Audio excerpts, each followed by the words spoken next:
Pronto. Vamos fazer a cabeça aqui da nossa aula de hoje, gente. Bom dia mais uma vez. Estamos aqui na disciplina de Psicologia Aplicada ao Direito, turma de 2020. Agora eu me perdi. 2022, né? No tempo do semestre, porque já estamos preparando, já fazendo a divisão das aulas já para 2021/1 em 2021, essa loucura do tempo. A máquina do tempo, né? Estamos em março falando sobre o semestre de 2020 ainda, mas então, Psicologia Aplicada ao Direito, 2020/2 do tempo, e a gente vai falar um pouquinho sobre as artimanhas da exclusão, sobre os processos psicossociais, né, de estruturação de estereótipos, processos discriminatórios e de violências, tá? E aí, então, vamos começar a nossa aula. Esse é o texto que eu coloquei no Class para vocês. As Artimanhas da Exclusão é um livro muito, muito, muito bacana, né? Análise psicossocial e ética da desigualdade social no Brasil. É o nosso último tópico de introdução da disciplina, né? Nós estamos metade da disciplina. Hoje nós terminamos o primeiro ciclo, né? Que é um ciclo que teve teorias psicológicas, básicas, né, behaviorismo e psicanálise, teve psicopatologia, teve psicologia social, e aí a gente vai fechar, então, esse momento, né, essas reflexões introdutórias, e aí a gente vai passar para psicologia forense propriamente dita. A aula que vem a gente já discute já a questão da menoridade, tá? Que vai logo dar conta dos processos, né, de estruturação da socioeducação, tá? Que é educação socializadora, tá? Na verdade, por muito tempo também foi a cadeia das crianças. Mas, enfim, nós vamos conversar sobre a menoridade na próxima aula.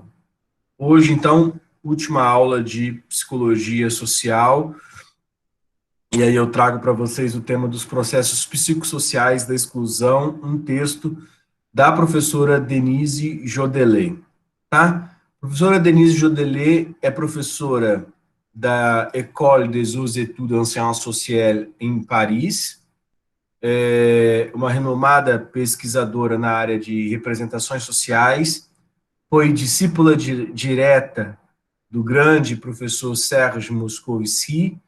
Moscovici foi o criador da teoria das representações sociais e, né, foi um dos grandes expoentes da psicossociologia no século passado. Nossa, engraçado falar sobre isso, né? Século passado, mas não tem outra expressão, né, na contagem do tempo, né? Tive a honra de conhecer a professora Denise Jodelet, de conversar muito com a professora Denise. É uma grande dame, né? É uma mulher espetacular, né? E discutimos a minha tese, né? Tomamos algumas caipirinhas, enfim, é um dos grandes expoentes da psicologia social contemporânea. E aí vamos ao texto da professora Denise. A noção de exclusão, bastante polissêmica, compreende fenômenos tão variados que nós podemos nos perguntar até onde isso justifica falar ou tratar de exclusão em geral. O que suporia juntar todos os processos que ela implica ou todas as formas que ela toma em uma mesma alternativa. Até onde é legítimo ligar a exclusão ao racismo, ao desemprego, aos conflitos internacionais ou ainda a um estado de incapacidade física ou mental e etc. Há pelo menos um nível onde uma abordagem única da exclusão pode fazer sentido. o nível das interações entre pessoas e entre grupos, que delas são agentes ou vítimas. Esse nível é o próprio da psicologia social. Então, já de abertura, colocamos que é muito complicado, né? Nós estamos tentando aqui entender esse fenômeno chamado exclusão, porque ele está ligado a tantas outras categorias, ao racismo, ao desemprego, aos conflitos, às incapacidades. Inclusive, a própria professora Denise escreveu um texto sobre representações sociais loucura, em que ela faz uma análise dessas representações por uma incursão etnográfica, né, tentando entender o que é a doença mental e como que as pessoas compreendem a doença mental a nível de representações sociais, tá? Então, ela aqui coloca que a polissêmico, né, tem muitas vozes, ou muitas perspectivas, ou muitas possibilidades de interpretação, muitas teorias que vão tentar dar conta do fenômeno da exclusão. Mas aí ela fala, olha, aqui nessa polissemia, vamos entender exclusão através do bojo ou do viés interpretativo da psicologia social.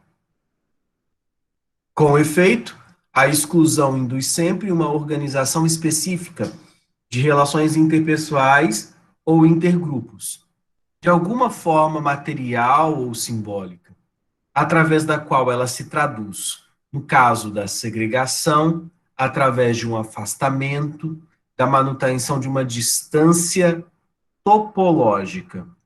No caso da marginalização, através da manutenção do indivíduo a parte de um grupo ou de uma instituição ou do corpo social. No caso da discriminação, através do fechamento de acesso a certos bens ou recursos, certos papéis ou status, ou através de um fechamento diferencial ou negativo. Então, gente, já coloco aqui a necessidade de fazermos uma melhor definição, uma compreensão um pouco mais definitória, entendendo que segregação é diferente de marginalização, que é diferente de discriminação. No caso, para a psicologia social, segregar, marginalizar, discriminar são fenômenos da exclusão, ou componentes do fenômeno maior de exclusão, mas não são a mesma coisa. Segregar é um afastar, né, uma distância topológica. Significa manter um afastamento físico, tá? Ele não faz parte desta comunidade. A marginalização já é a manutenção do indivíduo a parte de um grupo, de uma instituição ou corpo social. Ele não tem acesso a bens, por exemplo, e direitos, né? Então é considerado um outro, mas não apenas com uma distância topológica. Alguém pode ser marginalizado e segregado ao mesmo tempo. Mas, muitas vezes, numa sociedade, os marginalizados, eles estão dentro, topologicamente, inclusive, próximos, então eles são marginalizados e não segregados. Tá? Quando eu quero manter um grupo de refugiados, por exemplo, dentro de um determinado bairro, eu, além do processo de marginalização, eu estou criando um processo segregatório, tá? E no caso da discriminação, ela é mais fluida, tá? É o fechamento de acesso a certos bens ou recursos, papéis ou status, ou através de um fechamento diferencial ou negativo. Mas o que é isso, né? Fechamento a certos bens ou recursos.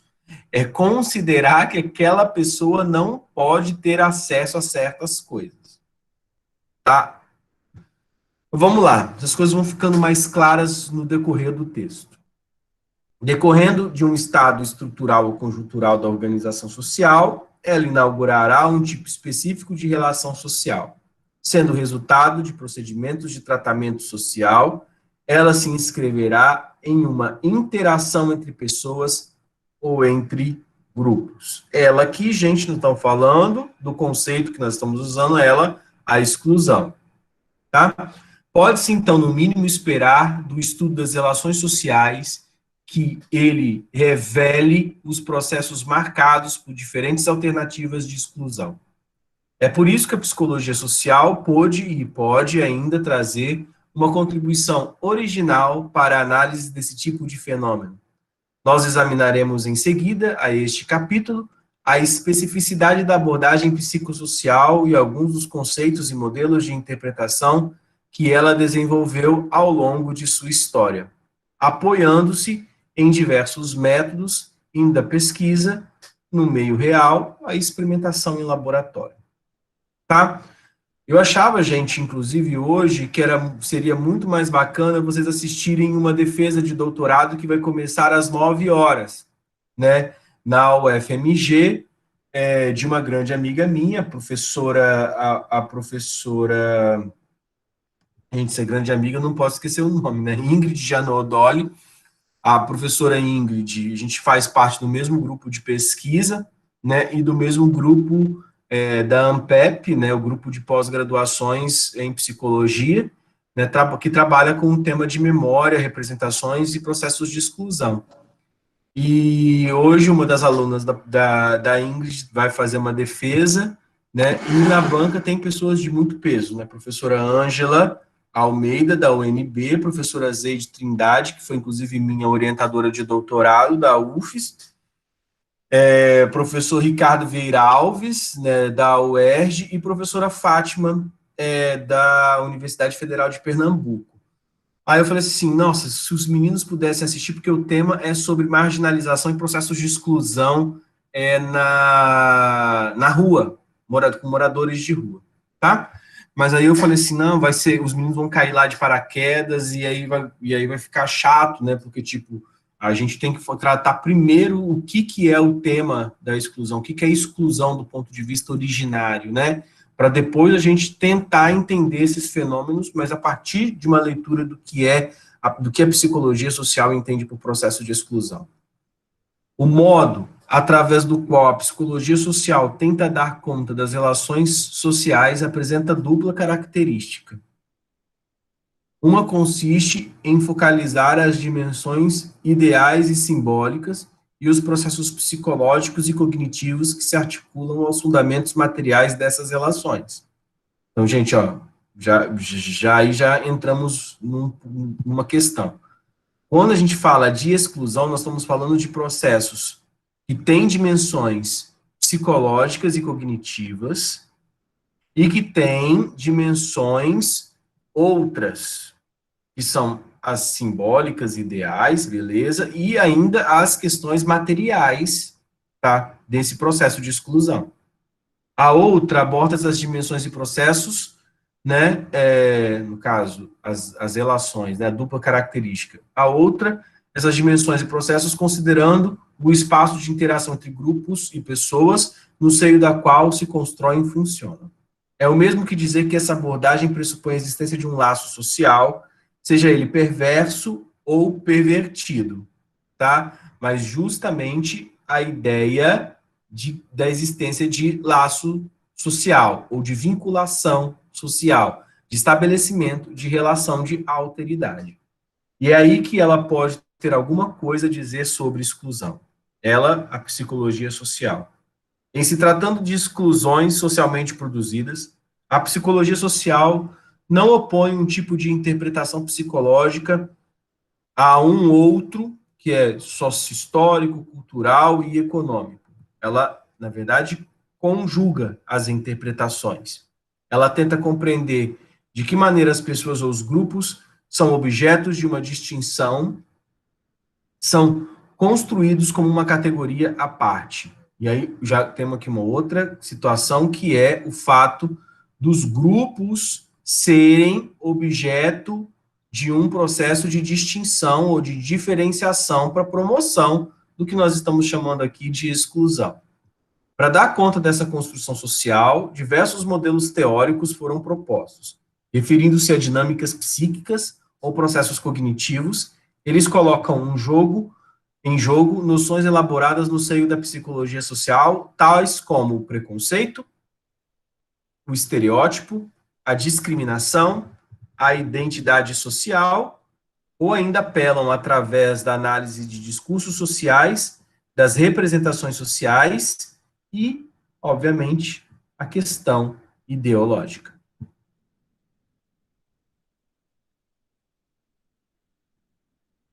Aqui, gente, são outras categorias do processo de exclusão: preconceito, estereótipo, discriminação e identidade social. E aqui a gente está falando de tipos de análise, né? No caso de teorias, que vão dar luz pela psicologia social aos processos de exclusão, que é a análise do discurso social, representações sociais e ideologia. A interpretação dos psicólogos sociais sobre a exclusão foi suscitada desde o período entre as duas guerras, pela ascensão do fascismo e depois pelas execuções nazistas na Europa e pela exacerbação das defesas contra a imigração e os conflitos raciais nos Estados Unidos. Gente, o que temos de novidade com relação a isso aqui hoje são os estudos dos processos de fuga, né, das populações em situação de guerra. Nós temos muito forte na Europa hoje a questão dos refugiados africanos, tá? Que é um processo que se encerra aqui. Quem teve a oportunidade de fazer uma incursão pela Europa nos últimos anos sabe exatamente do que a gente está falando. E quem não teve essa oportunidade, gente, não se preocupe, né? Porque essa aqui não é uma aula elitista, muito pelo contrário. A gente consegue perceber muito claramente pelo sistema de informações, mas é porque quando eu falo da incursão, porque é diferente quando você vê, né? Quando você olha o metrô de Barcelona, a situação das ruas em Madrid, o processo de mendicância terrível em Berlim, né?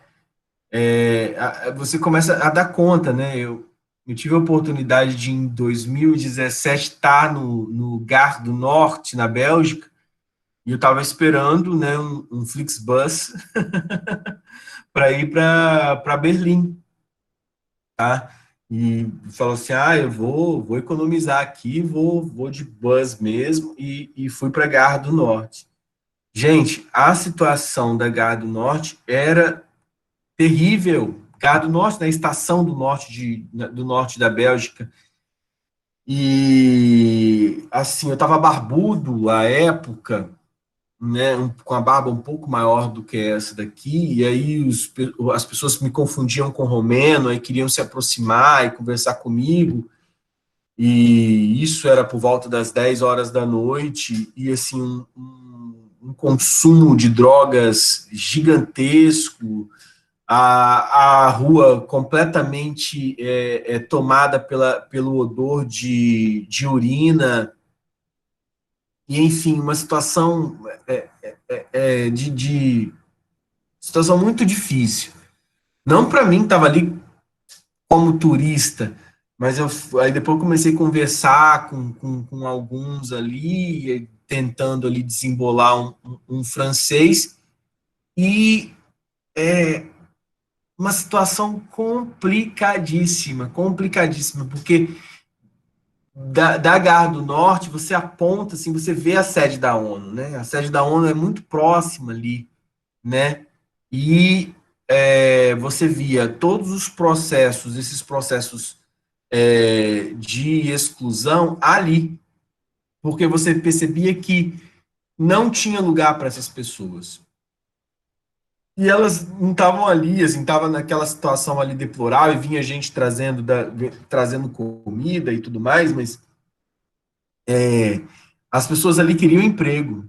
E as conversas eram todas nesse sentido, né? Eu comecei a conversar com um cara que morava estava tentando se estabelecer ali na Bélgica já há alguns meses, a família toda ficou na Romênia, e assim, dava um certo medo, né, porque a gente sabe a fama também que os romenos têm na Europa, né, de ladrões e tudo mais, e tal, naquela situação, mas acho que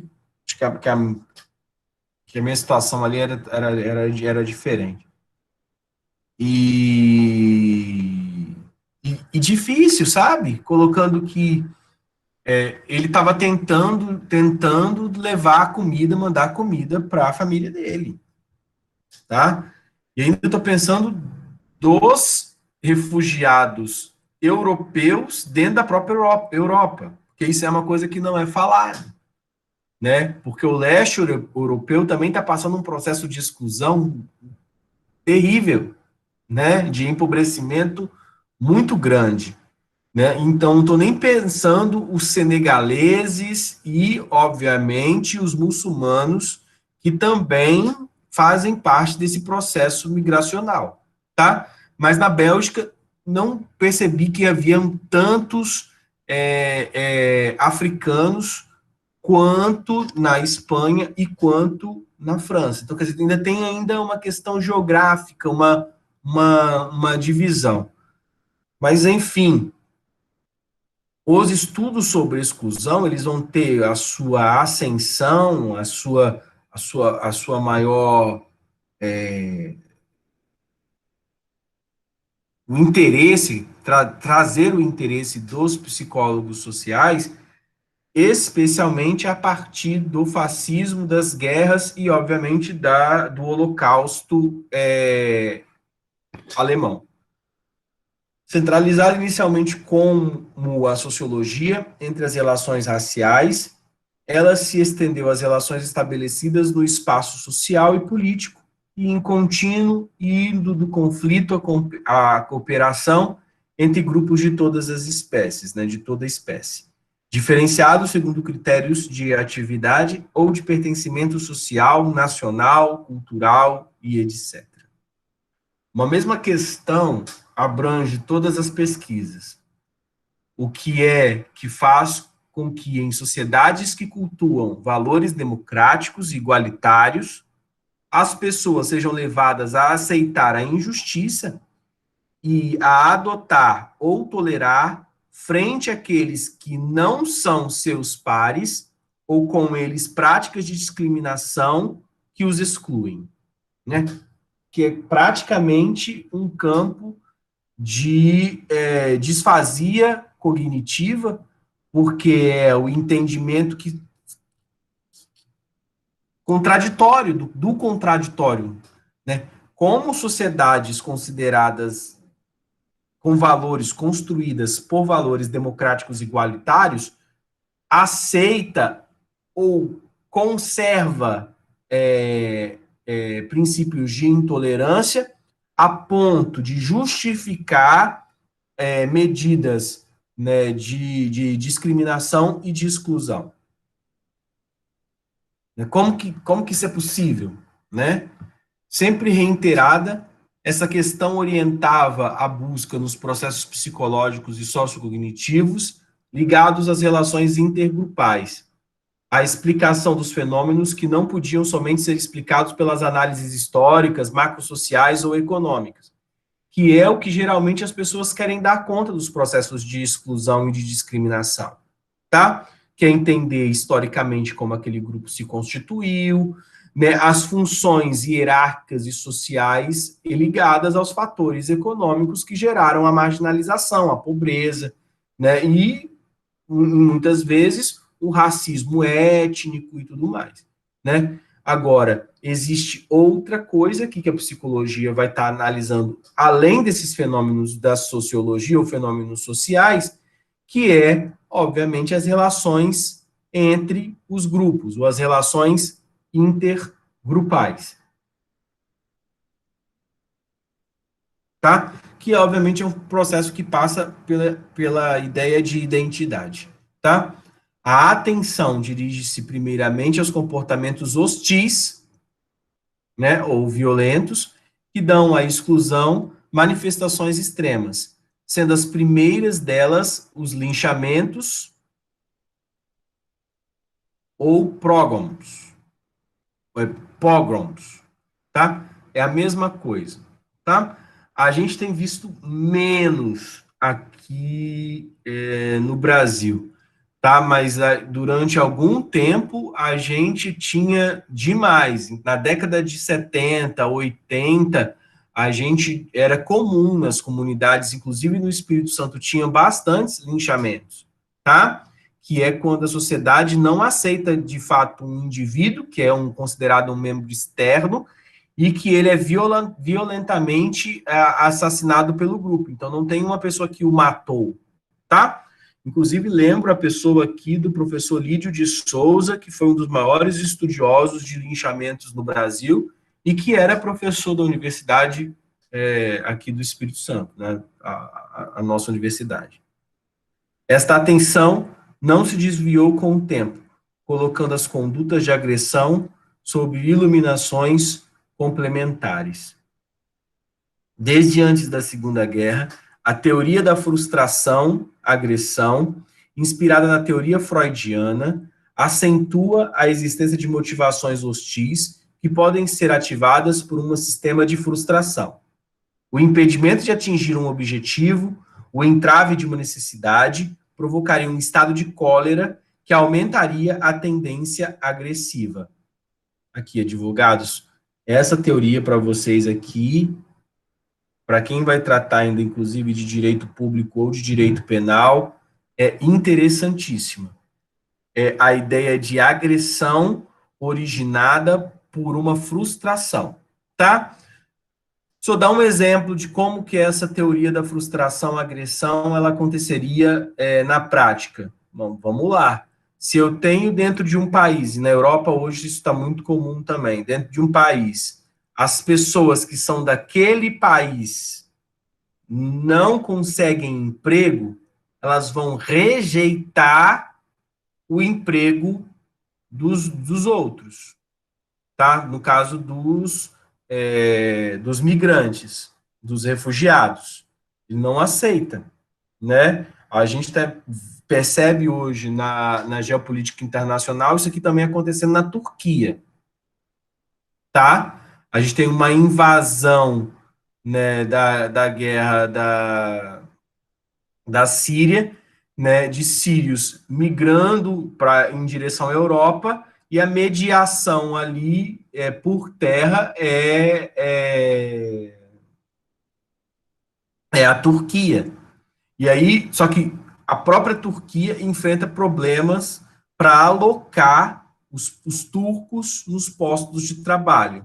E aí, então, não é incomum, né, que turcos da periferia, né, tenham por conta de suas frustrações de não conseguir emprego, de atacar os sírios, né, violentamente, às vezes até em processos de linchamento, né, para que eles não tomem os postos de emprego que seriam deveriam ser, eles consideram que deveriam ser deles mesmos, né? Quando essa última não pode se descarregar, espera aí, se alguém está pedindo para entrar, perdão, Lucas, vamos lá. Quando essa última não pode se descarregar diretamente sobre a causa da frustração, porque ela é ou muito poderosa ou mal identificada, ela seria deslocada para alvos mais acessíveis ou frágeis. Esse mecanismo pode lançar a escala coletiva em situações que provocam privações ou competições por bens materiais ou simbólicos, por exemplo, que a gente acabou de dar, ou o deslocamento da hostilidade, levando à discriminação de grupos minoritários. Observemos assim que entre 1882 e 1930, no sul dos Estados Unidos, que quanto mais os preços de venda da produção de algodão por metro quadrado abaixavam, mais haviam linchamentos. Percebem a relação? Uma pesquisa de Campbell mostrava em 1947 que a expressão de antipatia e de hostilidade em relação aos judeus aumentava quando as pessoas se ressentiam e ficavam insatisfeitas quanto à situação política e econômica. Então, aqui eu tenho dois casos, né, sendo apresentados, de um no sul dos Estados Unidos, ali no período de crise, né? Estamos falando aqui, quando a gente lembra do crack da Bolsa, a gente lembra só de 29, né? Mas óbvio que não. O sul dos Estados Unidos já enfrentava problemas econômicos pós-guerra de secessão. Obviamente, por conta do impacto, né, do fim do regime escravocrata, ou das tensões colocadas por conta da necessidade de pôr fim ao regime escravocrata.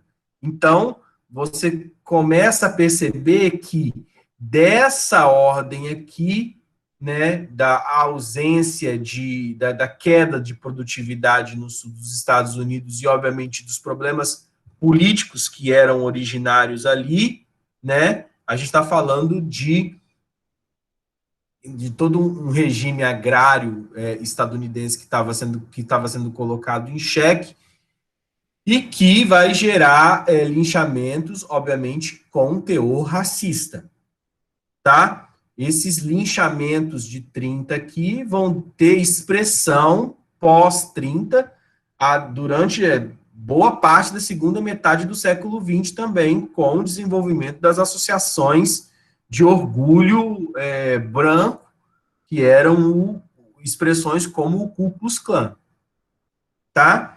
E aqui uma continuidade, né? Nós estamos falando já de 47, então, das perspectivas pós-Segunda Guerra Mundial de hostilidade aos judeus, ainda como consequência da Segunda Guerra Mundial.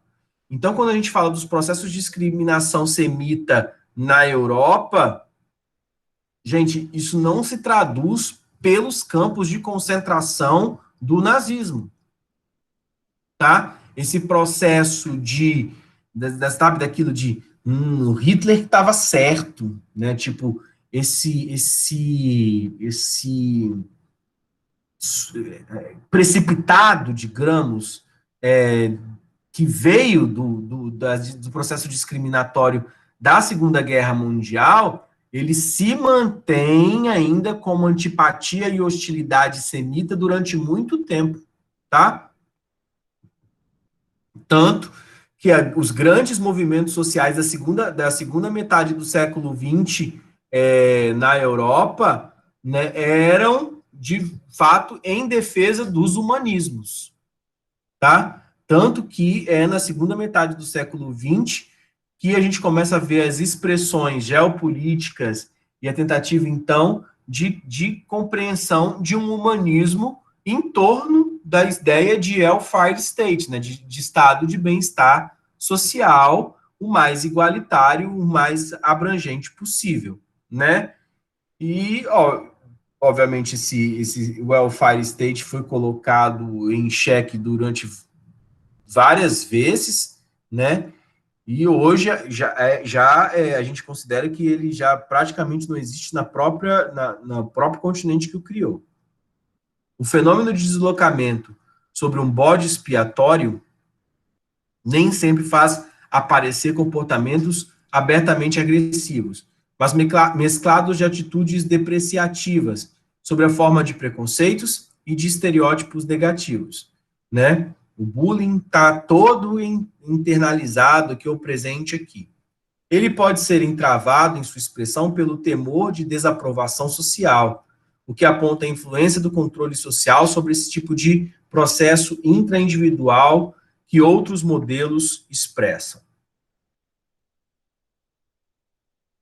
Esse caso foi estudado por Milgram, que, interrogando-se sobre a concordância dos alemães face às sevícias infligidas aos judeus, realizou uma experiência vulgarizada publicamente pelo filme Ikomine, né? Enfim, nessa experiência, ele coloca em evidência a força do poder e a submissão à autoridade. Eu lembrei, esse experimento é muito bacana. Basta para prejudicar o outro que a ordem emane de uma posição de poder. Por exemplo, a do sábio e do professor que ordenam a estudantes que administrem choques elétricos cuja intensidade pode atingir um nível perigoso para alguém que eles vêm sofrer. Claro, na experiência, a vítima, cúmplice do experimentador, simula a dor e as descargas são fictícias, mas os sujeitos não sabem, e 60 a 80% deles, dentre eles, não hesitam em apertar o botão elétrico. Isso não é um caso de exclusão propriamente dito, mas dela se aproxima por um modo de tratamento social em que o outro não é mais considerado como pessoa, ou em que o laço de solidariedade é rompido graças à ideia de submissão da autoridade, tá? Então, não sei se vocês já conheciam esse experimento, mas de fato tinha então alguém ali que colocava a ordem, né, era o professor, né? Tinha um botão então que e uma pessoa longe, separada numa outra sala que ela via por um espelho falso, né? Em que ele apertava esse botão e aí, obviamente, tinha a cumplicidade com o experimentador que aparecia uma luz que a pessoa que estava tomando choque via. Então não havia choque mesmo, né?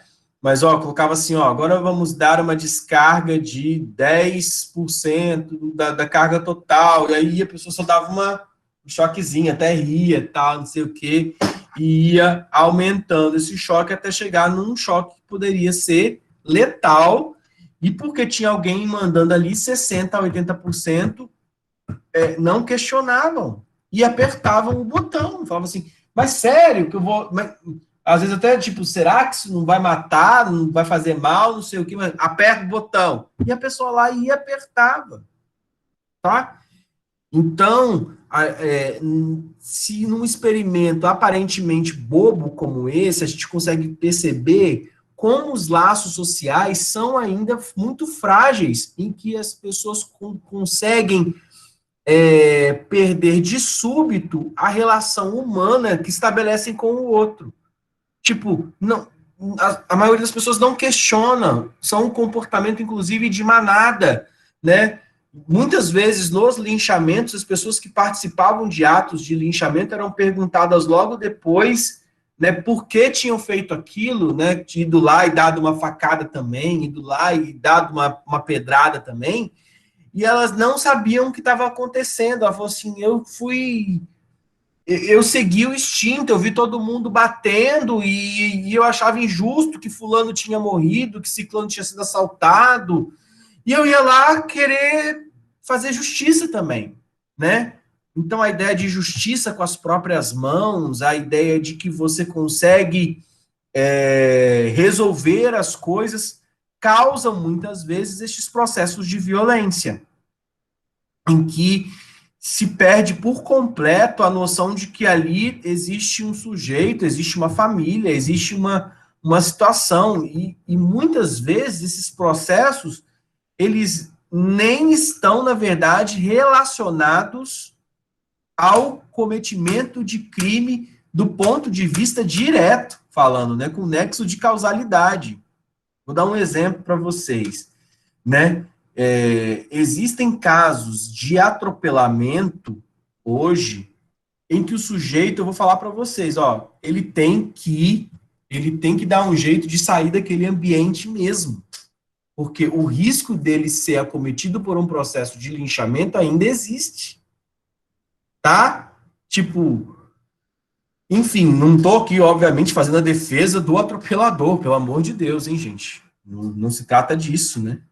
Muito pelo contrário, né? Acho que o Código Brasileiro de Trânsito ainda precisa ser mais rígido do que né? Porque a gente ainda perde muitas vidas hoje por gente que bebe e dirige, entendeu? Então, acho que a lei, sou um defensor aqui da lei do zero álcool.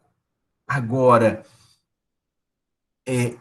existem espaços em que a pessoa que está ali, que cometeu, por exemplo, um acidente de trânsito, ela fatalmente está colocada em risco, porque as pessoas em volta às vezes não entendem aquilo, não querem, inclusive, entender, ou não têm possibilidade de entender o que aconteceu. Tá? Vamos seguir. Mas fato é, quero chegar aqui. A hostilidade, ela é oriunda geralmente de um campo de frustração e existe uma ruptura do laço social com um sujeito e o tratamento social não vê mais a pessoa.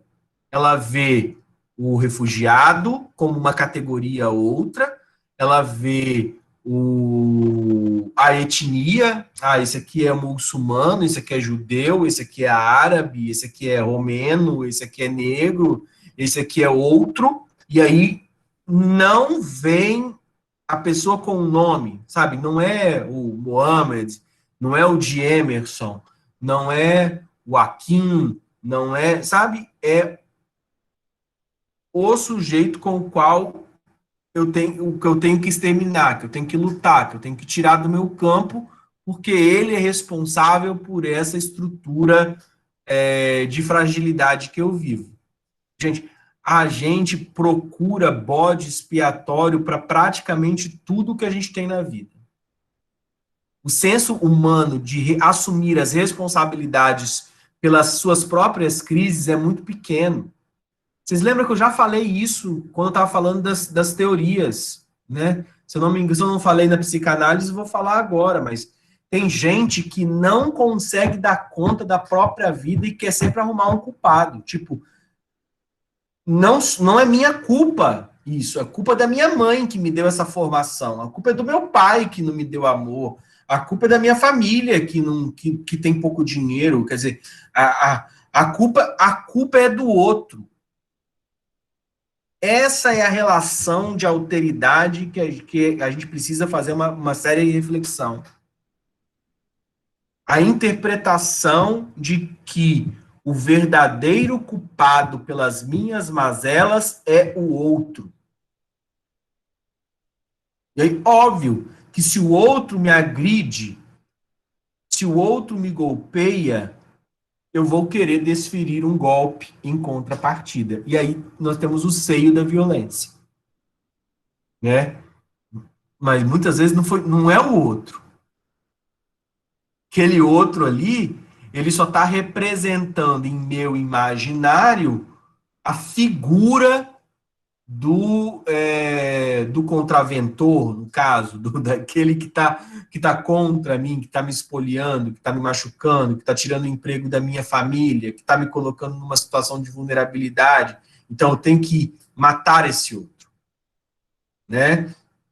E aí faço, inclusive, uma reflexão sobre a questão do armamento, né, do acesso, do livre acesso às armas, como se está querendo, tá se colocando hoje, né? A gente passa ali na Terceira Ponte, tem um outdoor de todo tamanho vendendo a arma, né? Pistola a 4 mil, 5 mil reais, hoje você compra uma pistola. E a pergunta essa pessoa realmente que está comprando essa pistola, está comprando a pistola para quê? É para proteção. Proteção de quem? Proteção do quê? Qual que é esse inimigo? Gente, esse inimigo tem cor, tem raça, tem bairro. Porque quem compra uma arma de 5 mil reais, ele já tem nomeado o inimigo dele, que é o possível assaltante pobre que mora na periferia, que pode vir querer tirar de mim o meu bem, e aí eu vou construindo todo um imaginário simbólico em torno disso. Ele é o estuprador da minha filha, ele é o ladrão da minha casa, ele é aquele que vem trazer desgraça para minha família, que vem entrar na minha casa e porque eu sou um homem de bem. Então, a estrutura cognitiva é muito bem montada. Porque se eu tenho fragmentado a estrutura social e eu não consigo ver políticas públicas de segurança que eu julgue eficazes, entendeu? Mas aí a questão é, existe um controle disso? Eu já posso dizer que não. Porque, por exemplo, para ter acesso a essas armas, deveria ser feito o quê? Um estudo psicométrico muito bem feito de como essas pessoas, se elas têm capacidade afetiva, cognitiva, enfim, se ela conseguiria ter aporte psicoemocional para possuir uma arma, que no momento de fúria não ia pegar e simplesmente atirar, tá? E eu posso dizer para vocês com muita clareza, como ex-presidente do Conselho de Psicologia do Estado. Esses exames são muito mal feitos. Muito, muito, muito mal feitos. As pessoas querem arrumar alguém ali que assina o papel. Às vezes nem tem exame. A gente fica sabendo de denúncias horríveis nesse processo de gestão de armas no Estado. E ainda não é só no Estado, né? No país. Aí começa a dizer, né? A grande sacada foi dizer que é para tiro esportivo. Por isso que se criaram os clubes de tiro. Ah, é um esporte. Comprei a arma só por esporte, para ir lá dar uns tirinhos no final de semana e ficar feliz. Né? Eu desestresso, dou uns tiros, não sei o quê. A maioria das pessoas que compram armas, elas vão uma, duas, três vezes no clube de tiro e depois não voltam. Na verdade, o clube de tiro é um espaço de venda de arma. Complicado, né? Complicado. Óbvio que tem pessoas que vão lá para fazer tiro esportivo, então, enfim, encontram um espaço terapêutico, mas qual o percentual disso? E, obviamente, se alguém que está nesse comércio vai falar para mim, tá querendo atrapalhar o meu negócio, né? Se cara é um biltre, aí eu que vou ser a causador da frustração, né? Esse professor é um biltre, defensor do desarmamento das pessoas de bem, então ele está defendendo isso e atrapalhando o meu negócio. Vocês já devem ter visto muitos memes desse na internet, né? Que o cara lá coloca lá um porquinho com uma pelúcia pendurada no. Estou vendendo aqui um cachorro de uma raça nobre, papapá. Não atrapalhem o meu negócio, né? Gente, mas a gente percebe a existência desse tipo de situação. Eu estou indo para esse lado, gente, justamente para mostrar para vocês que o processo de violência ele não é datado, ele não é ligado a um tipo de personalidade específica. Ele pode ser acometido por todos, como agressores e como vítimas. Basta ser humano. Tá? Basta ser humano. Vamos dar sequência. A propensão para justificar o outro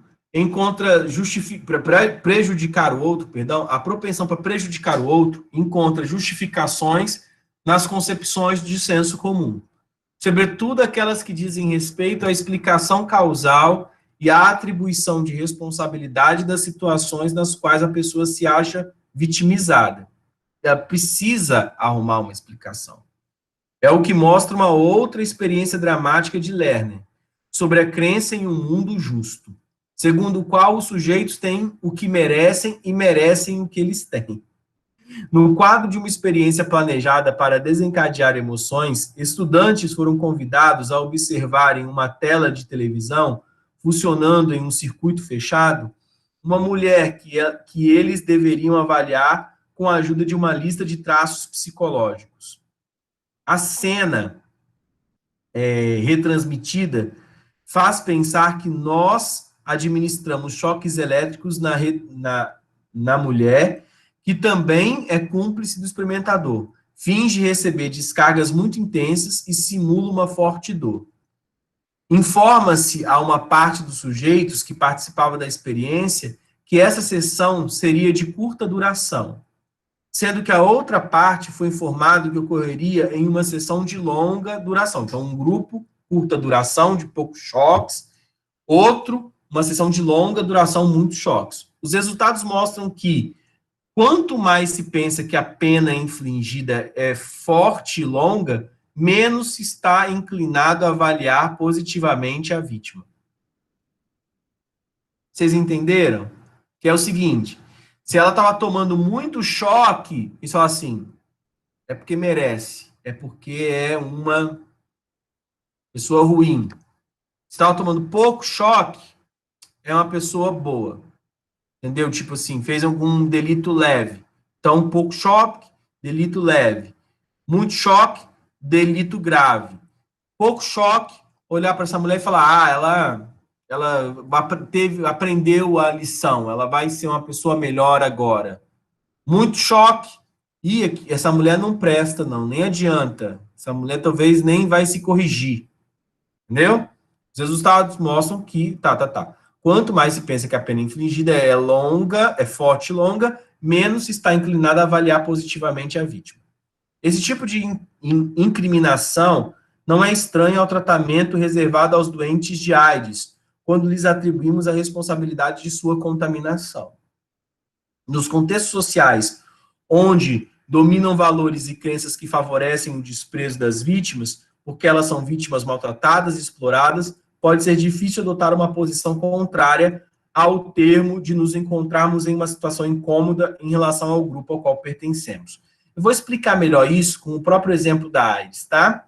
A ideia é a seguinte: se uma pessoa que possui a doença de imunodeficiência, no caso o HIV, contraiu o HIV por uma transfusão de sangue, por exemplo, as pessoas tendem a desresponsabilizar este doente e colocá-lo mais numa situação de acolhimento.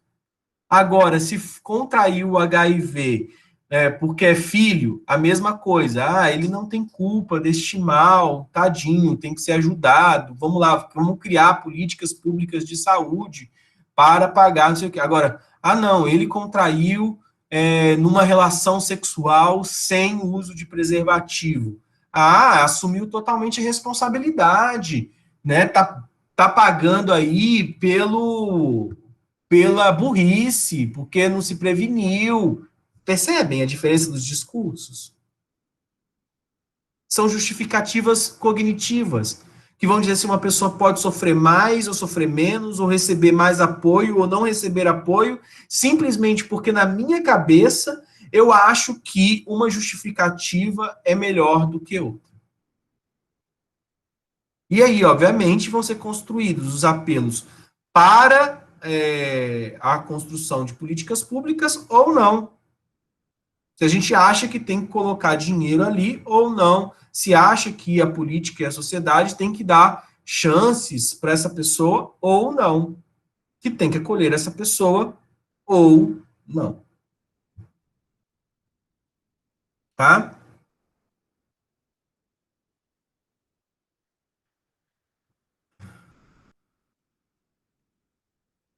Personalidade autoritária e racismo simbólico. A evolução das pesquisas inscreve as abordagens individuais da agressão em contextos marcados pelo peso das relações de poder, das normas sociais, e mostra o jogo das representações na avaliação depreciativa das pessoas que sofrem uma sorte contrária. Uma evolução similar tem relação com uma ou outra corrente de pesquisa, também de inspiração analítica, e que deu, nos anos 50, um impulso decisivo para a exploração dos preconceitos e dos estereótipos, instituindo os processos de exclusão. Então, nós vamos falar, então, de preconceitos e estereótipos, tá? Um dos grupos dos pesquisadores pertencendo à escola de Frankfurt, né, e aí vamos lembrar aqui, o principal representante da escola de Frankfurt, né, Theodor Adorno, né, e aí os seus colaboradores, com a teoria da personalidade autoritária. Associam a ideologia e a personalidade para dar conta das tomadas de posições racistas e antidemocráticas. Eles postulam que crenças que, à primeira vista, parecem sem relação, são ligadas por uma relação psicodinâmica, ou seja, são associadas, né? Causa e efeito são ligados, mesmo que à primeira vista não tenham nenhuma relação. São crenças que são estruturadas ideologicamente, montando um conjunto, aspas, racional. Assim, atitudes políticas e econômicas do tipo conservador, respeito ao status quo e resistência à mudança. Estamos definindo aqui o que é conservador, tá, gente? Respeito ao status quo, né, a manutenção, busca de mudança e não quer mudar o tipo de sistema. O etnocentrismo, caracterizado por uma tendência rígida a aceitar aqueles que são culturalmente semelhantes e a rejeitar aqueles que são diferentes, fazem parte do antissemitismo e dos fatores de personalidade que definem o autoritarismo. E o que mostram as correlações entre uma série de escalas que permitem medir os diferentes grupos de atitudes ideológicas, etnocêntricas e antissemitas, a uma escala de fascismo potencial ou de uma tendência antidemocrática que corresponderia a uma estrutura de personalidade. Em outras palavras, se você se perdeu nisso aqui tudo, é o seguinte: o cara que tem uma visão mais conservadora, ele tende a desenvolver uma condição etnocêntrica ou de discriminação a povos que venham fazer parte da sua relação social. Essa última, modelada por uma educação familiar autoritária, determinaria uma disposição de espírito geral, que é marcada pelo convencionalismo e desejo de punir aqueles que vão contra os valores convencionais. E, geralmente, isso por método de agressão autoritária. Respeito pela força, desprezo pela fraqueza, intolerância à ambiguidade, recusa da introspecção e da imaginação, repressão e projeção nos bodes expiatórios de sentimentos negativos, rejeição do diferente e etc. A educação determinaria igualmente um estilo cognitivo que utiliza clichês e estereótipos, tá ok? De maneira rígidas, generalizando-os a todas as pessoas de uma mesma categoria, sem levar em conta as diferenças individuais, e não é capaz de mudá-los na presença de informações novas e contraditórias.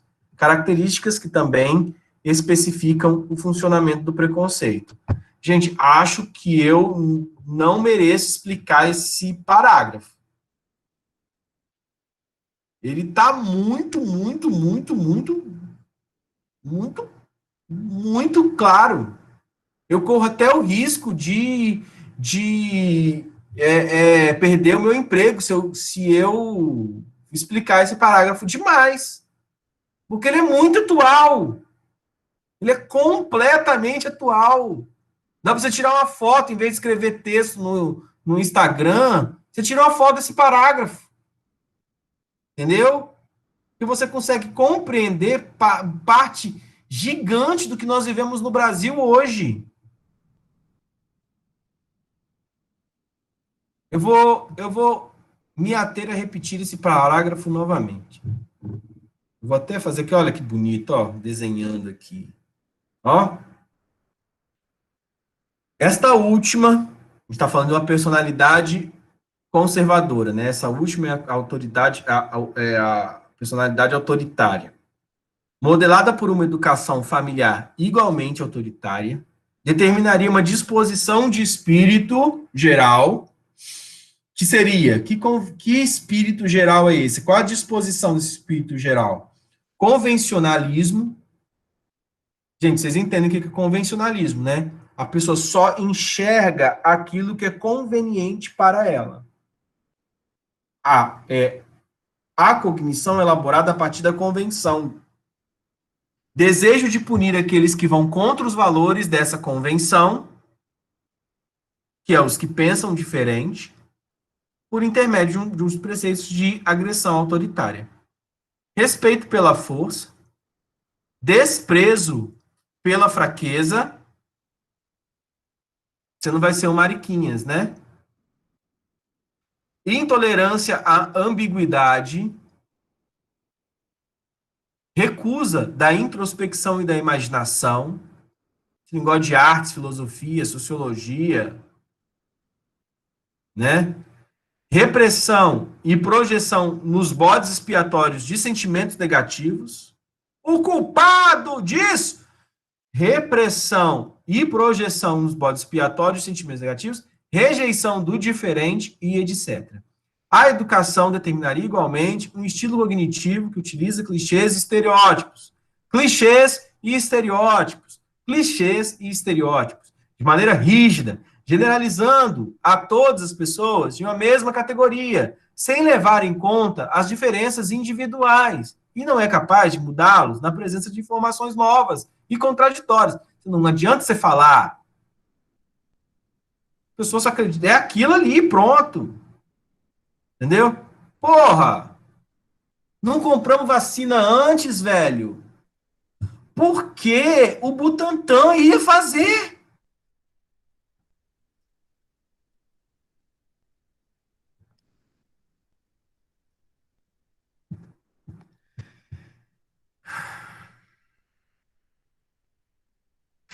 Características que também especificam o funcionamento do preconceito. Velho, dá para ficar muito bolado, não dá não, para ficar muito bolado. Porque se tenta justificar o injustificável. É da tenacidade e compreensão aquilo que não tem a menor possibilidade de passar por um juízo moral. Ah, vamos lá.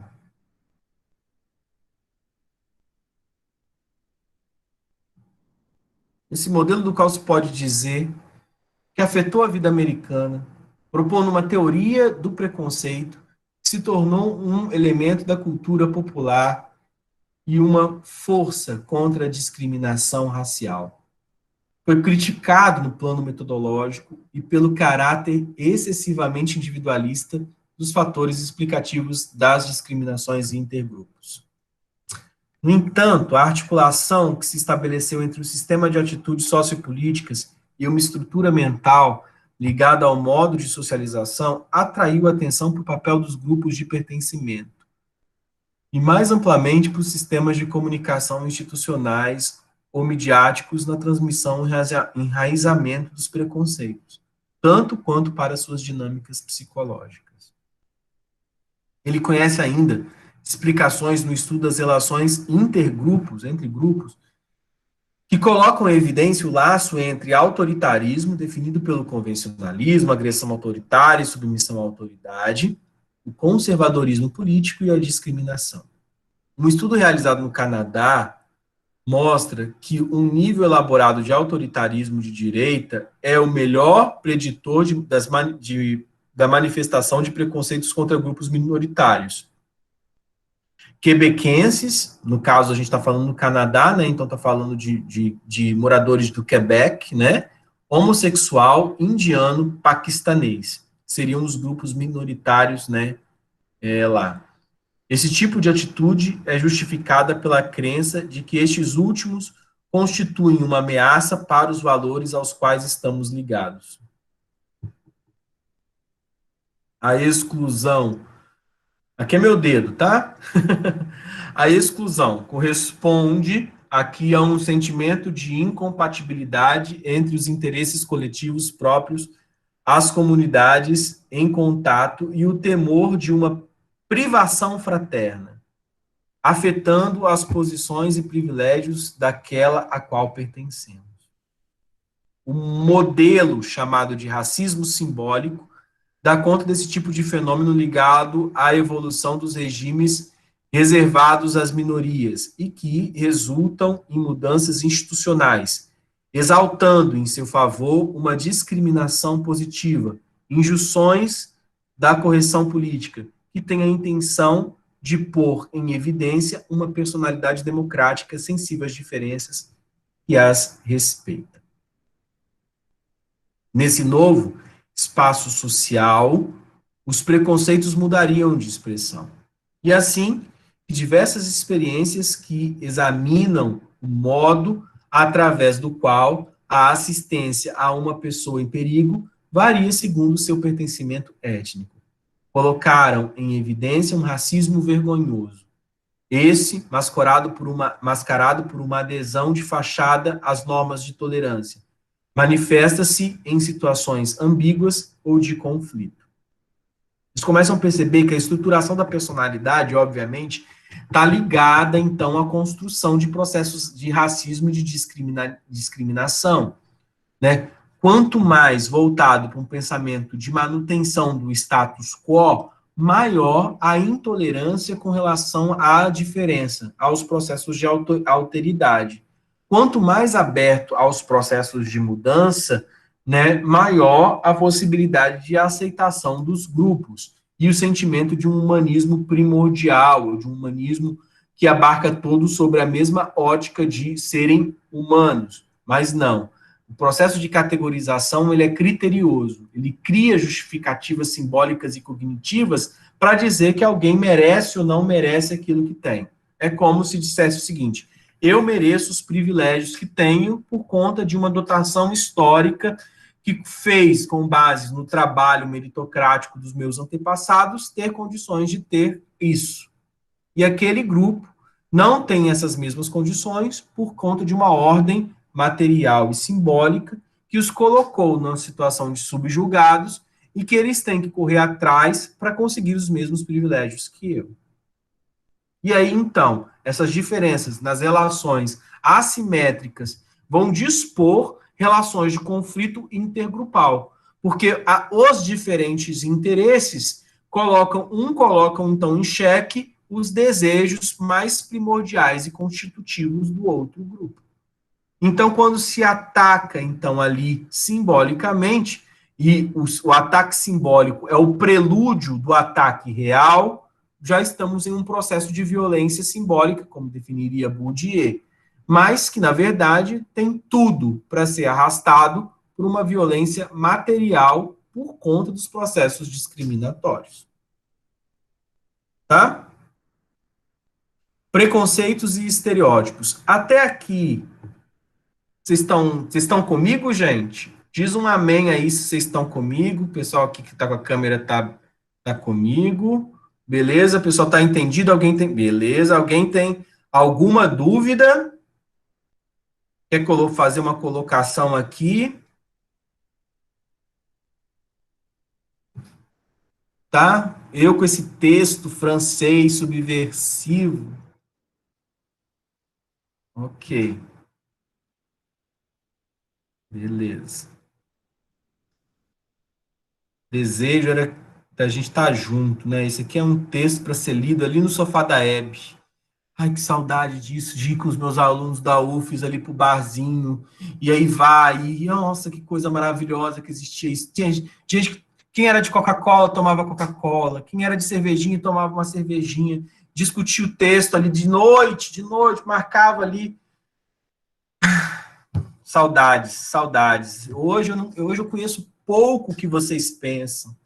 Entendeu? E isso, para mim, é uma perda de tônus na minha vida como docente, porque era o bom era isso, né? Imagina ali a gente, teve a aula de manhã, beleza? Marcamos, então, vamos, gente, à noite, vamos continuar o texto. Já fiz várias vezes isso, e como era bom. Como era bom. Mas vamos dar sequência. As coisas se resolvem.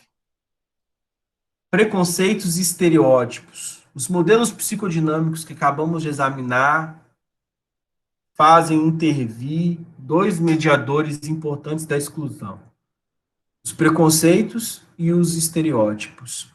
Estas duas noções, frequentemente mal diferenciadas, se não confundidas, designam os processos mentais pelos quais se operam a descrição e o julgamento das pessoas ou de grupos. São caracterizados por pertencer a uma categoria social ou pelo fato de apresentar um ou mais atributos próprios a essa categoria. Espera aí, né? Vamos começar bem isso aqui, gente. A formação de preconceito e de estereótipo, gente, começa necessariamente, então, pela ideia de categoria. O que é categoria social? É você, a gente junta, cognitivamente a gente já faz isso.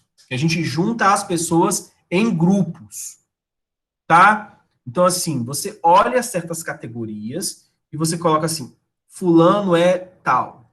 Sei lá, você vê um dread no cabelo, uma bolsa de lado, uma sandália de Jesus, você vai falar, esse cara é hippie, esse cara é maconheiro, esse cara vive da arte dele. Percebem onde eu estou querendo chegar? São alguns elementos apenas e a gente tende a pegar esses elementos e colocar numa determinada categoria, né? E isso, obviamente, cria um estereótipo. É um funcionamento básico. Existem, por exemplo, juízes, magistrados que são tatuados, entendeu? Como eu aqui, ó, tenho os braços fechados de tatuagem. Mas isso não é isso, Carlos, é o gatilho. Mas que não, né, não diz da pessoa como um todo. Aí você fala assim, nunca, nunca. Eu vou pegar esse exemplo da tatuagem, porque a tatuagem é um desses elementos de categorização. Quando eu cheguei, foi em 2007. 2007. Foi. Eu cheguei para minha mãe e falei que ia fazer a minha primeira tatuagem, tá? Minha mãe chorou. Minha mãe entrou em desespero. Minha mãe chorava, chorava, chorava, mas era copiosamente. Parecia, sabe, a Maria Madalena na frente do corpo de Jesus na Semana Santa. Aproveitar esse clima. Ela chorava ali, ai, lágrimas e lágrimas. E tipo, meu filho vai virar vagabundo. E isso porque eu comecei a trabalhar com 17 anos. Então, quer dizer assim, não tem a menor chance, né, de eu ser, enfim, às vezes eu sou meio vagabundo, né? Mas aqui dentro de casa, né? Quando eu tô com preguiça. Mas a maioria das vezes eu sou muito trabalhador. E aí o que acontece? A tatuagem, para minha mãe, era um sinal de uma marca que iria me colocar em desvantagem social o resto da minha vida. E ela queria me proteger do estereótipo, me proteger da marca, que me colocaria dentro de um processo de categorização social dentro do grupo dos tatuados. E quem eram os membros do grupo tatuados? Não tinha muito professor universitário, juiz, pessoa bacana no grupo dos tatuados. Quem que está no grupo dos tatuados? Ex-presidiário, é, vagabundo, e todo uma ordem de roqueiro, de sei lá, de skatista. Vocês entendem onde eu estou querendo chegar? Eu estou mostrando que, tipo assim, é óbvio que a gente está falando que existem marcas que criam, então, gatilhos, que criam, então, processos que vão descrever, discriminar, categorizar. E se é uma condição negativa, eu estou criando, olhando para aquela pessoa e reduzindo aquele indivíduo àquela categoria. Eu estou criando um estereótipo, uma estereotipia, uma imagem fragmentada e pouco alusiva daquele personagem. E óbvio, se ela está numa categoria negativa, eu crio esse processo discriminatório me coloca numa condição de pré-concepção daquilo ali. Ah, ele é tatuado, ele é então modernoso, ele é tal. Então começa então a fazer uma análise a partir dessas categorias.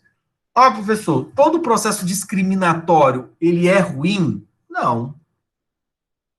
Primeira coisa que a gente também tem que pensar é que a categorização social faz parte da nossa cognição. E ela, inclusive, nos livra de perigos. Ela cria vínculos de medo e que faz assim, a gente tomar certas atitudes ou certas percepções que tendem a nos colocar é insegurança, entendeu? Você fala assim, é melhor eu passar por aqui, né? Tanto que eu poderia dar um curso para ladrão, que seria assim, ladrão, né? Coloque um terno. Porque se você colocar um terno, vai ser mais fácil você assaltar. Porque quem vai associar você ao terno? Entendeu? Então, e os ladrões de terno são muitos, né? Não rouba carteira e nem celular. Mas, enfim, apesar da piadinha aqui, né? Vocês entendem que a formação do estereótipo passa, obviamente, do processo de discriminação e do processo de preconceito, passa necessariamente por uma categorização social. Tá? O preconceito, o que que é? É um julgamento positivo ou negativo, formulado sem exame prévio, a propósito de uma pessoa ou de uma coisa e que, assim, compreende vieses e esferas específicas. Disposto na classe das atitudes, o preconceito comporta uma dimensão cognitiva especificada em seus conteúdos, asserções relativas ao alvo, e uma forma, que é a estereotipia, uma dimensão afetiva ligada às emoções e valores engajados na interação com o alvo, uma dimensão conativa, a descrição positiva ou negativa. Forjado nos anos 30, ele conhece um aumento de interesse desde os anos 70, com o estudo das relações intergrupos e do ressurgimento do fascismo e dos movimentos de extrema-direita na Europa, sobretudo. A atenção está hoje colocada nas representações que fundam os preconceitos, nos processos de comunicação e nos contextos sócio-históricos, em função dos quais seus conteúdos se elaboram muito mais do que na sua forma. Essas constituem antes o objeto de estudo dos estereótipos, fenômenos que foram identificados nos anos 20 por um jornalista, que é o Lippmann, que, se ocupando da opinião pública, fazia dela imagens na cabeça, representações no meio social que permitiam simplificar sua complexidade. Tá? É esta concepção, relacionando o estereótipo a uma economia cognitiva e a uma função do conhecimento que que domina os modelos atuais. Na linguagem cognitivista, do tratamento da informação, os estereótipos, na verdade, são esquemas que concernem especificamente os atributos pessoais que caracterizam os membros de um determinado grupo de uma categoria social dada, tá? Então, aqui nós temos uma excelente definição de estereótipo. Concernem especificamente os atributos pessoais que caracterizam os membros de um determinado grupo ou de uma categoria social dada. Tipo, quem são aqueles ali? Gente, não pensem que isso aqui não é uma coisa só para os violentadores de grupos, linchadores, tal. A gente faz isso na sala de aula. Vocês mesmos possuem grupos. Uma sala de aula do direito é o que mais tem é isso aqui. Construção de estereotipias limitadores de discussões, inclusive. O grupo tal, o grupo das meninas loirinhas que sentam no canto direito da sala, formado por fulana, fulana, fulana, são 7 meninas, que são as CDFs, que são as que querem sempre adiar a prova. E não sei o quê, fulaninhas, adiadoras de prova, parará, parará, parará, parará. O grupo dos moleque, do pato, que senta no canto esquerdo do fundo da sala, formado por fulano, ciclano, beltrano, São 5 meninos, mais 2 meninas que estão sempre com eles, não sei o quê. O que eles... aquilo ali tem fulano que só chega atrasado, ciclaninho, que só isso. Gente, só a turma de vocês deve ter em torno de 5 grupos estruturados com estereotipias muito bem montadas. Isso se vocês tiveram a oportunidade de ter presencialidade, né? Se não tivesse presencialidade, aí ia ser mais difícil construir os grupos por suas estereotipias. Mas Tem gente, você começa a pedir até para a pessoa guardar a cadeira. Não é assim que acontece? Que você quer sentar só perto de ciclano e fulano, em dia de prova, então. Ah, é meu grupo, né? Meu grupo, né? Então, e tem isso, né? E aí, imagina, se você senta na cadeira do grupo ali, já vem alguém reclamar. O que, que você está fazendo aqui, sentando aqui? Seu lugar não é aqui, né? Tem gente que faz questão de colocar um nome na carteira, né? A pessoa pode chegar 9 horas na aula que começa 7h30, mas tem o lugar dela. Minha carteira. Tem gente que gosta, isso é tanto que gosta de chegar no primeiro dia de aula. A psicologia é uma condenação, né? É tão melhor ser ignorante dessas coisas. Mas, enfim, você vê lá a pessoa lá que quer já lá construir. Aí, ó, saudades por brigar por carteira. E, né? Também sinto falta de gerar mais conflitos. Eu adorava quando via isso na sala de aula, no começo da aula. Eu gerava um conflito na turma, fazia todo mundo se abraçar. Você já viu? Tem uma técnica que é maravilhosa, que é a técnica de 2 numa camisa. É maravilhosa. Dá certo com criança de 4 anos e com caboclo de 20 também. Você pega 2 cabeças, coloca numa camisa assim, fica 2 dentro da camisa ali, ó. Ah, é bonitinho demais que você faz isso com os meninos, as crianças. É a obrigação do convívio.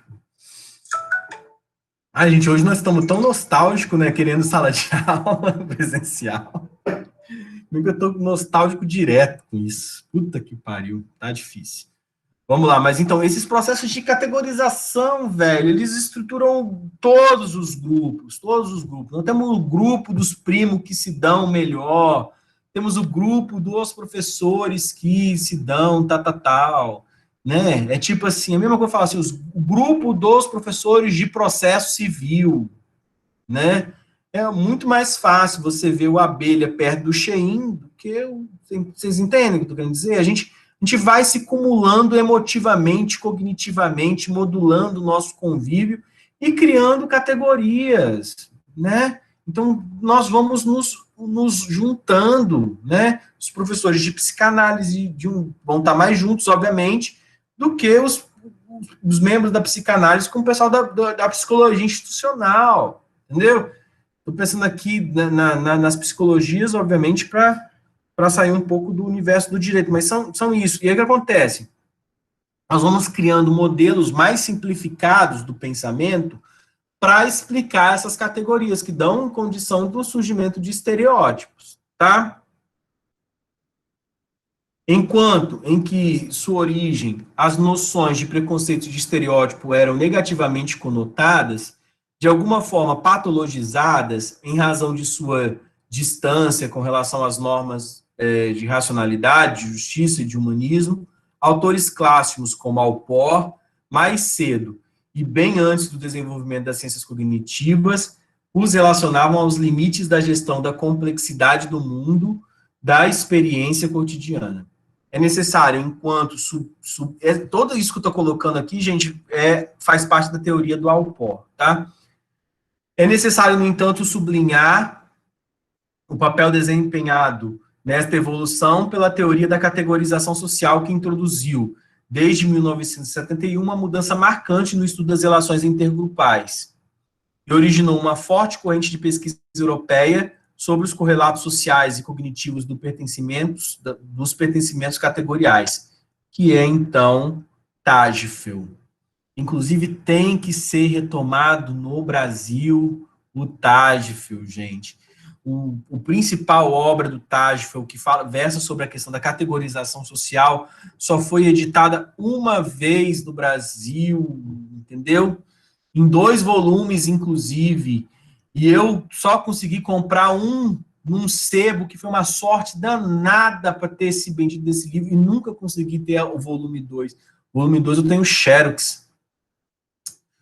Mas, enfim, obra seminal do Tagfel, que vai versar justamente sobre esses processos de categorização das relações intergrupais. Tá? que na verdade é basicamente o seguinte, vou dar aqui um spoiler, eu protejo o meu grupo e falo só coisas boas do meu grupo. E eu nego o exogrupo e falo coisas negativas do exogrupo. Então, é um modelo simples, né, que parece, inclusive, como se fosse uma coisa assim, um senso comum, né, que é o processo de proteção in-group e de exclusão out-group, né, in-group e out-group, né, no caso, endogrupo e exogrupo, com relações diversas. Eu tendo a tensionar as relações intergrupais exogrupais e tendo a buscar vínculos estereótipos de proteção endogrupal. Entendeu? Na literatura psicossociológica, o termo categorização tem dois sentidos. Aquele da classificação em uma divisão social, e colocamos as pessoas em uma categoria dada, por exemplo, homens e mulheres, jovens e velhos. Aquele da atribuição de uma característica a alguém, caso este que podemos relacionar com a estigmatização ou com o estereótipo. Existe, é claro, uma relação entre esses dois sentidos. Imputar uma característica a um conjunto de objetos pode servir para constituí-lo em uma classe definida pela divisão dessa característica, e, inversamente, basta ser afetado por uma categoria para que veja atribuída a si mesmo uma característica que é típica dela. A mulher rica, com doçura, a mulher de rica não, mulher rima com doçura, homem com agressividade.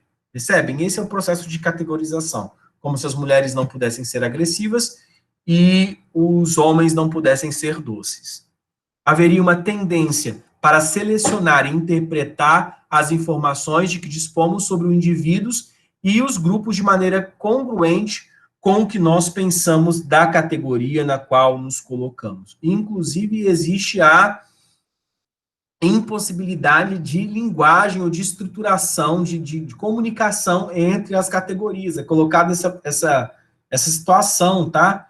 E tipo, porque desde cedo fala assim, isso é coisa de homem, isso é coisa de mulher, né? Isso é coisa... E aí há um processo de hominização, de tornar homem, ou de fazer parte da categoria, e de mulherificação, de tornar mulher, tornar feminino, tá? Assim, a categorização segmenta o meio social em classes cujos membros são considerados como equivalentes em razão das características, ações e intenções comuns. O mundo social está simplificado e estruturado, baseado em um processo que foi posto em evidências a propósito da percepção e da classificação de objetos físicos, a saber, o processo de assimilação entre elementos semelhantes e o contrastante entre elementos diferentes. A acentuação de semelhanças no interior de uma categoria e de suas diferenças com a outra foi amplamente demonstrada experimentalmente. Ela pode ter características dramáticas no plano da percepção e dos comportamentos, dando lugar a discriminações, à medida que ela é acompanhada de vieses favoráveis ao grupo da qual somos membros, com uma tendência a desfavorecer os grupos das quais nos distinguimos. É o que eu coloquei ali, inclusive é uma das perspectivas que eu utilizo na minha tese de doutorado, tá? Eu trabalhei com segmentos religiosos no Brasil, definindo que os irmãos são irmãos dos irmãos do grupo, né? E os outros todos vão para o inferno. É o que coloca em evidência o paradigma do grupo mínimo. Os indivíduos são convidados a participar de uma experiência apresentada como um teste de julgamento estético, depois de terem examinado dispositivos reproduzindo quadros de Klee e Kandinsky. Eles devem designar o dispositivo que eles preferem. Eles são, em seguida, distribuídos ao acaso, por dois grupos distintos, mas disse a eles que essa distinção é feita em função da escolha por Klee ou Kandinsky. né? Os dois grupos são designados por uma letra, o que constitui uma dimensão de diferenciação mínima, anonimato e identificação por um código dos membros de cada grupo. Pode-se, então, e aí está a verdadeira experimentação, onde o comportamento de discriminação é operacionalizado pela atribuição ou privação de recursos.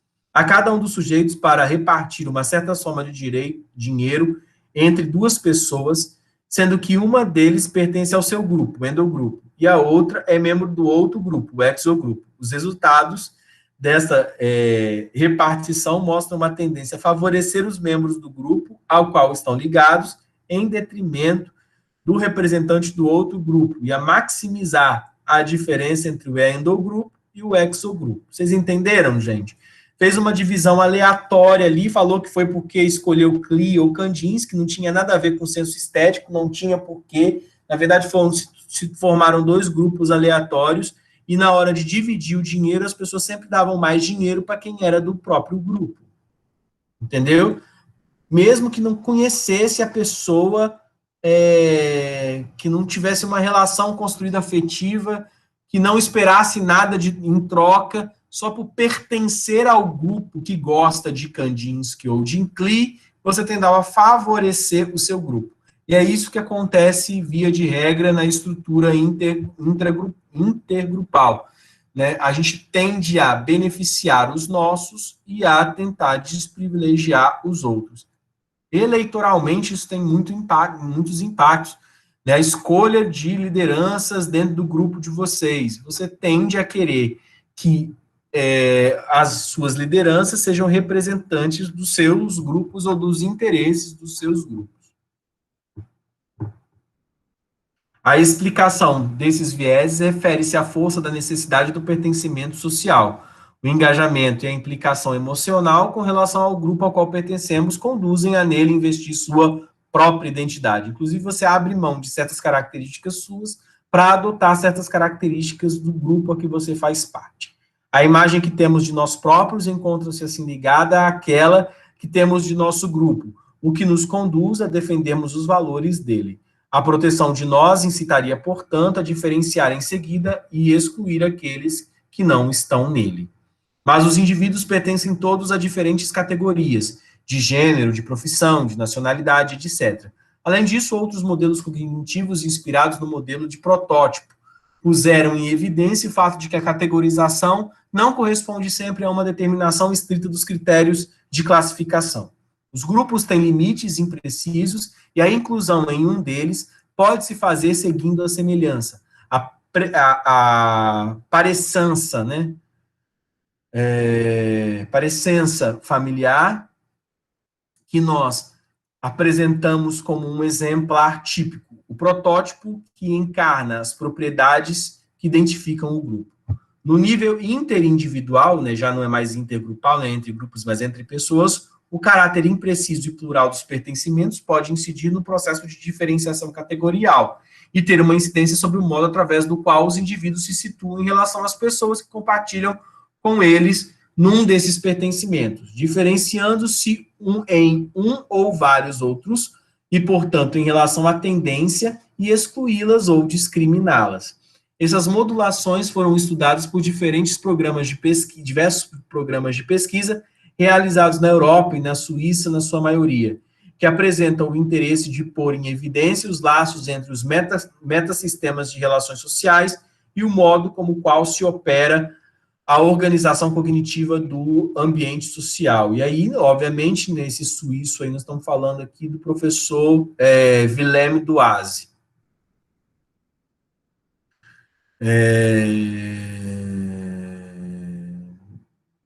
Deixa eu ver se tem alguma coisa para falar disso, né? Em outras palavras, gente, de maneira mais simples, o que está sendo colocado aqui por esses metasistemas de relações sociais é o seguinte, que essa estrutura, a maneira como funcionam as estruturas, como o professor Henri Tadfel colocou, né, de que os grupos eles acabam criando esses processos categoriais, né, a gente, por funcionar assim nas relações intergrupais, nas relações interindividuais, a gente tende a copiar o modelo intergrupal.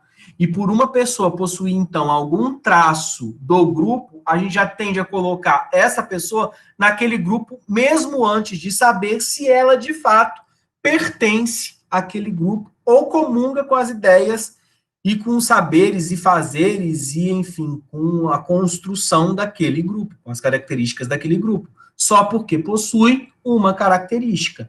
E aí a gente tende a considerar colocar tudo no mesmo saco, e esse é o processo de categorização que gera o processo de discriminação. Ah, fulano tem tal característica. Sei lá, nariz grande.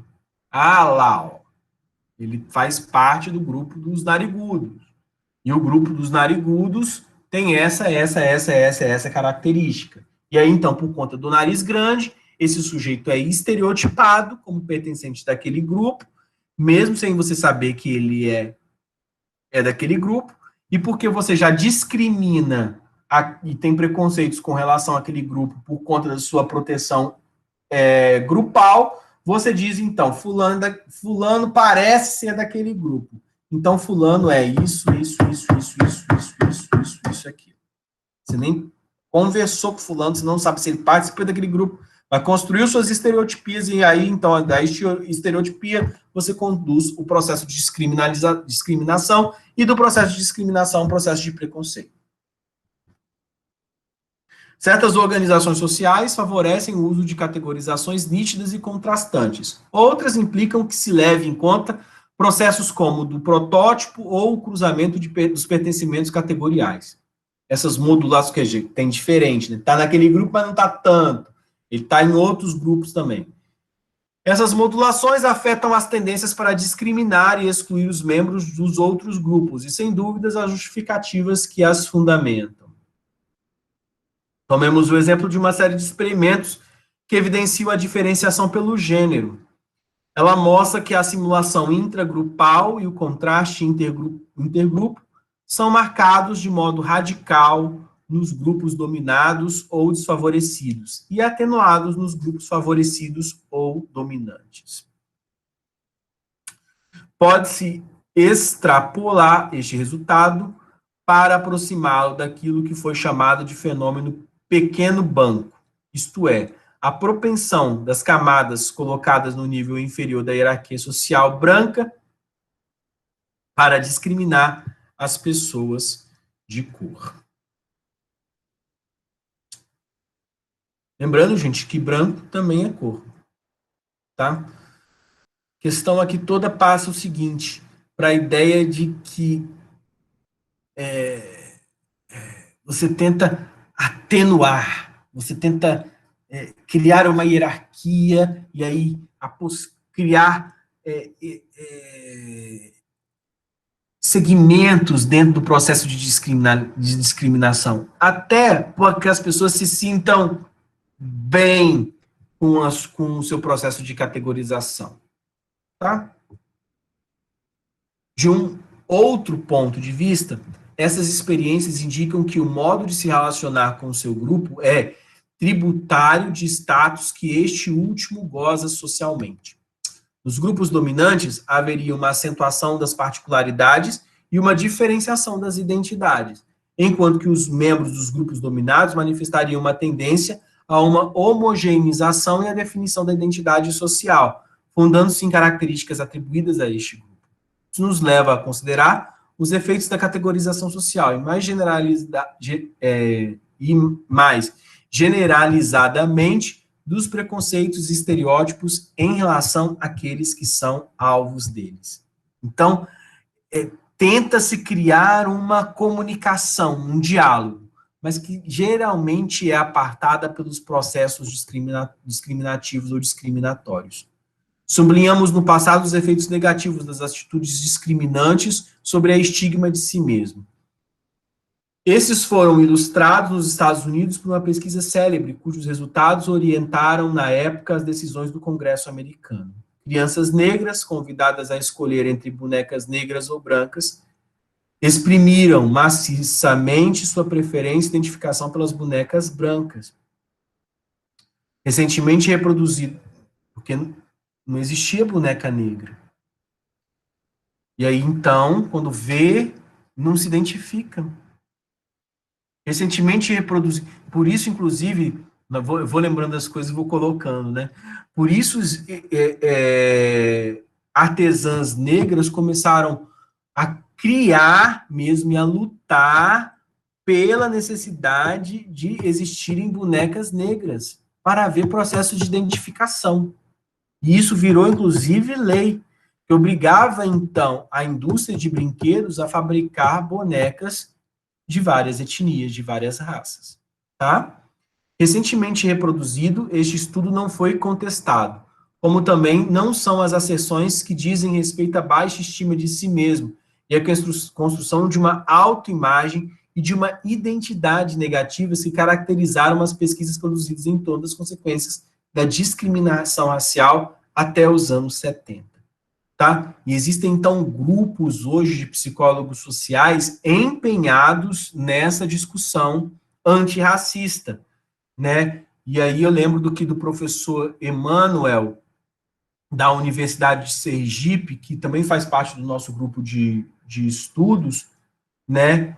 Que tem escrito e realizado uma produção extensa nessa questão da discriminação racial.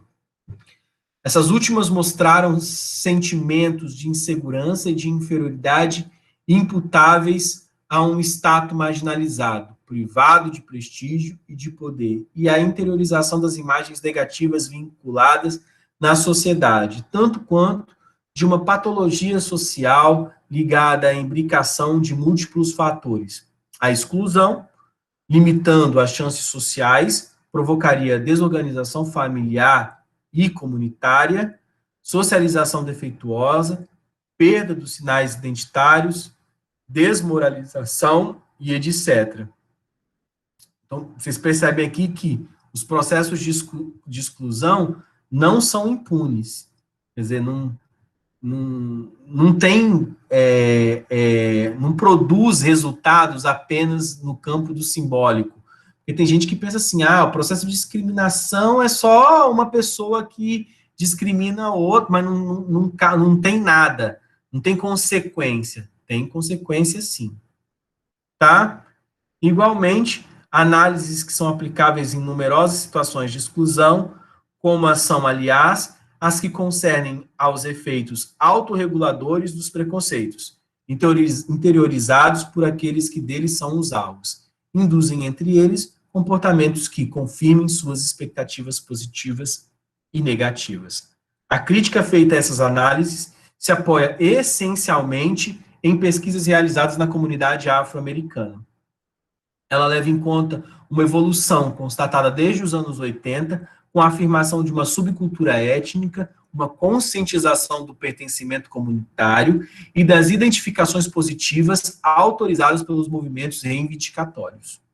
Fora de seus conteúdos específicos e vistos sobre o ângulo dos funcionamentos cognitivos ligados a categorizações e às relações intergrupos. Essa evolução apresenta tendências que podem ser generalizadas a outros grupos e comunidades, que são os ganhos e as lutas dos afro-americanos, no caso dos negros, em busca de sua autonomia e da criação de perspectivas étnicas para o seu grupo. E isso é formidável, porque isso tem possibilitado a ruptura com segmentos racistas dentro da sociedade. É óbvio que ainda há muito se conquistar e muito se lutar, mas o fato é que os grupos têm se articulado cada vez mais.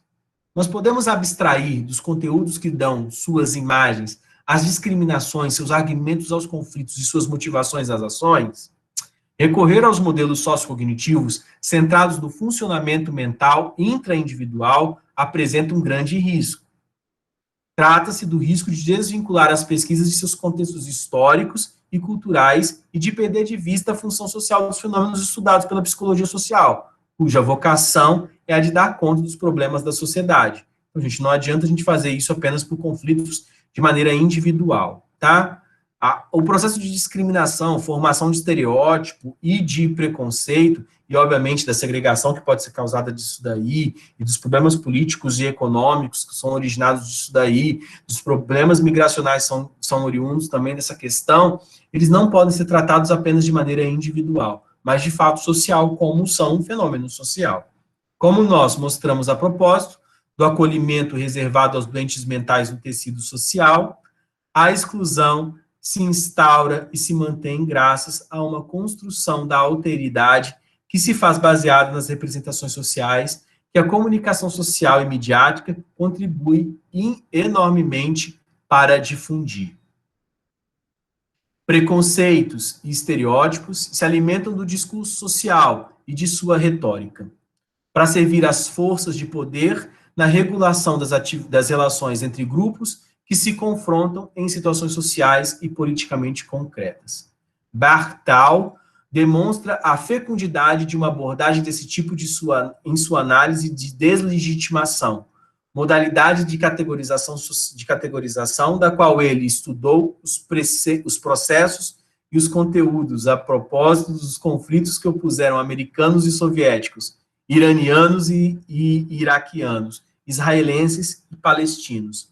Os estereótipos de deslegitimação visam a excluir moralmente um grupo do campo de normas e de valores aceitáveis, por uma desumanização que autoriza a expressão de desprezo e do medo e justifica as violências e penas que lhe infligimos. Gente, esse pedaço é lindíssimo, né? E acho que tem que ter, que ser repetido muitas vezes por nós, que é a compreensão de que os estereótipos de deslegitimação de um grupo, ou de um grupo de pessoas, no caso, visam a excluir moralmente um grupo do campo de normas e de valores aceitáveis. A gente fala assim, aquele povo é sujo, aquele povo o processo de deslegitimação, ele ganha aspectos muito amplos, por uma desumanização que autoriza a expressão do desprezo e do medo, e justifica as violências e penas que lhe infligimos. Então, os processos sociais ligados à discriminação e à construção de estereótipos, obviamente, versa sobre processos de violências outros que são gerados, que são nutridos a partir dessas experiências estereotipadas. E categorizações nem sempre interessantes. A exclusão, que hoje é objeto de políticos e de debates sociais, é um fenômeno social, econômico e institucional, cuja análise ressalta das ciências sociais. A parte que cabe à psicologia social pode parecer secundária, visto que ela se limita aos processos psicológicos, cognitivos e simbólicos, que podem ou acompanhar a situação da exclusão ou dela reforçar a manutenção como racionalização, justificação ou legitimação, tá? Mas por sua posição intersticial no espaço das ciências do homem e da sociedade, esta disciplina traz uma contribuição não negligenciável para a compreensão dos mecanismos que, na escala dos indivíduos, dos grupos e das coletividades, concorrem para fixar as formas e as experiências de exclusão. Tá? E assim a gente fecha o texto da professora Denise Jodelet. Acho que fica para nós, né, alguns conceitos que são essenciais para a compreensão da nossa disciplina e como operadores de direito sensíveis à perspectiva psicológica, que para além, né, da compreensão categorial, o direito ele é para todos. E hoje a gente percebe que não tem acontecido isso. Tá?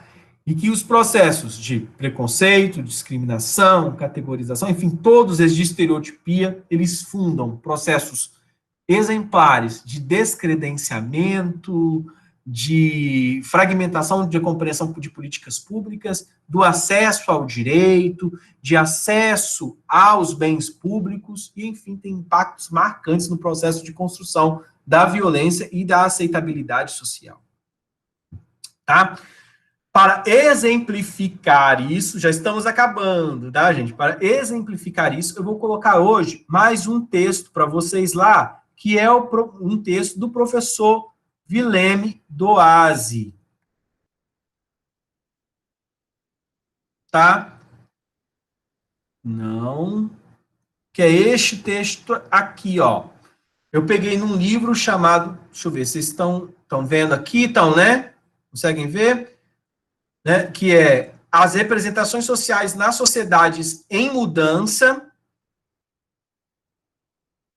E aí um texto do professor Vileme Duazzi, Psicologia Social e Mudança Social, que versa um pouco sobre o fenômeno dos refugiados políticos, tá?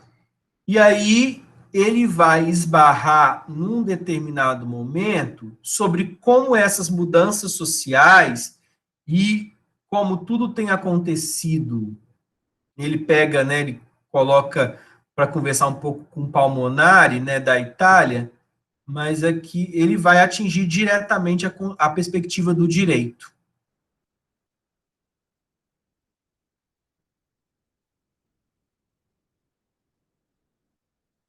Tá?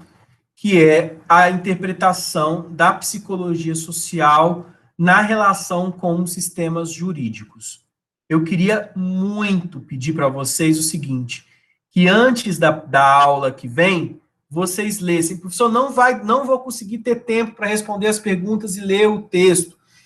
Que você pegue pelo menos essa parte do texto que comece na página 198, Psicologia Societal e Sistemas Jurídicos. Eu só estou colocando este capítulo aqui, tá?